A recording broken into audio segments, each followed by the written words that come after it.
የምርጫ ውጤት በብሔራዊ ምርጫ ቦርድ ይፋ እስከሚደረግ ድረስ በትዕግስት መጠበቅ እንደሚገባ በባስኬቶ ዞን የላስካ ከተማ ነዋሪዎች ጠየቁ።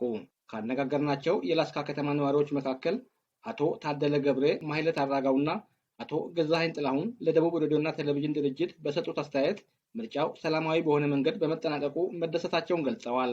ምርጫው ከሌላው የተለየ በጣም ደስ የሚል ነው። ምክንያቱም ሰው በራሱ ፍላጎት ገብቶ እንደ ፍላጎቱ ሰው ሚስጥር ክፍል ገብቶ ራሱን ካሟላ በኋላ ፊት ለፊት እየጨመሩ በጣም ደስ ባለ ሁኔታ ተፈጽሟል። የተካሄደው ምርጫ በጣም ሰላማዊና ህዝቡም ደግሞ በነቂስ ወጥቶ እየመረጠበት የነበረበት ሁኔታ ነበረ።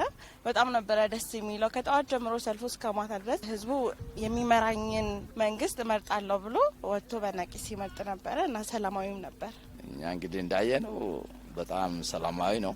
ሁሉም ቦታ በሰላም በደህና ሁኔታ ተካሂዷል። የተፎካካሪ ፓርቲ አመራሮችና መራጩ ህዝብ የምርጫ ውጤት በብሔራዊ ምርጫ ቦርድ ይፋ እስኪሆን ድረስ በትዕግስት መጠበቅና ሲገለጽም በጸጋ መቀበል እንዳለባቸው አስተያየታቸውን ሰጥተዋል።